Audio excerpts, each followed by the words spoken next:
Pour cette première vidéo, je vais vous parler donc de l'espace de travail. Alors, l'espace de travail, c'est quoi? C'est la façon dont les fenêtres sont positionnées. Qu'est-ce qu'on a comme onglet affiché? Donc, quelles sont les fenêtres affichées? Donc, vous voyez, vous avez différents onglets dans After Effects qui vous permettent donc d'afficher différents types de fenêtres. Actuellement, elles ne se modifient pas du tout parce que tout simplement, je n'ai pas de média ni je n'ai pas aussi de créer de composition. On verra ça par la suite. Ici, vous avez donc aussi une série de palettes disponibles ici sur le côté. Il suffit de cliquer sur le texte des palettes pour les ouvrir simplement et de recliquer sur ce texte pour les refermer. Vous pouvez aussi bien sûr, au cas où, déplacer ces onglets par exemple en restant appuyé dessus. Vous pouvez mettre la fenêtre métrage ici en dessous. Vous pouvez très bien la reprendre et la mettre ici à droite par exemple pour vous faciliter le travail. Vous pouvez aussi redéplacer à nouveau cette patte-là pour la repositionner ici. Il arrive parfois aussi que on quitte différents onglets. Par exemple, ici j'ai cliqué sur l'onglet métrage, vous voyez sur la petite croix qui est ici, ou l'onglet cal, dont ces fenêtres sont fermées. On peut même ici par exemple fermer la palette fil d'attente de rendu, ou la palette ici aucun. Donc dans ce cas-là, l'interface change totalement. Pas de panique, vous pouvez ici simplement revenir sur l'espace de travail. Donc actuellement, on travaille essentiellement sur tous les panneaux, et c'est l'interface ou l'espace pardon, de travail qu'on utilisera pour cette formation.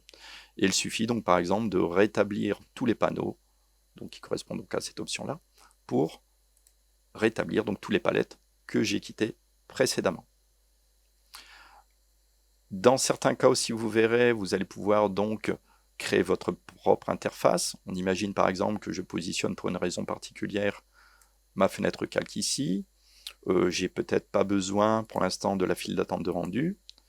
Et donc cette interface, qui pourrait correspondre aussi par exemple à l'utilisation de 2 ou de 3 écrans, on pourrait tout à fait l'enregistrer et je pourrais me faire ma propre version d'espace de travail. Vous voyez ici, je peux venir là par exemple enregistrer mes publications apportées à l'espace de travail ou enregistrer en tant que nouvel espace de travail. D'accord. Donc dans ce cas-là, je pourrais très bien nommer cet espace de travail 2 écrans, 3 écrans. Je ne le ferai pas là, mais sachez que c'est tout à fait faisable. Et donc dans ce cas-là, vous le retrouverez ici dans votre liste d'espaces de travail. Ces espaces de travail, vous pouvez donc y accéder par la fenêtre, tout simplement espace de travail, qui est ici. D'accord. Vous avez aussi accès à différentes palettes qui ne sont pas forcément affichées, tout dépend dans quelle configuration vous êtes en espace de travail.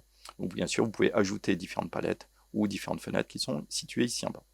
Bon, celles affichées actuellement sont souvent les principales et elles vous permettront déjà de travailler correctement et de faire la grande majorité des tâches qui vont être demandées lors de cette formation. Donc ici, je vais repositionner par exemple ma fenêtre calque ici, juste là. Ici, vous voyez, il me manque ici en bas ma palette file d'attente de rendu. Je viens de nouveau ici dans fenêtre et je viens ici la rechercher à nouveau ici. Je peux très bien tout simplement aussi faire espace de travail et rétablir tous les panneaux. Comme ceci. Et si je peux, vous voyez, je peux tout à fait fermer cet onglet-là. Voilà. Sachez aussi que donc, vous pouvez donc modifier ou venir chercher différents espaces de travail. Donc vous verrez, il y a couleurs, effets, etc. Au final, c'est qu'un jeu de palettes. Donc les écrans s'affichent, d'autres se ferment. Les palettes changent de position en général. Donc vous pouvez y accéder d'ici.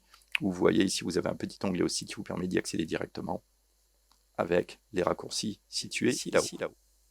Voilà, donc pour cette présentation, je n'irai pas plus loin, tout en sachant bien sûr que l'interface d'After Effects n'est pas la plus compliquée non plus.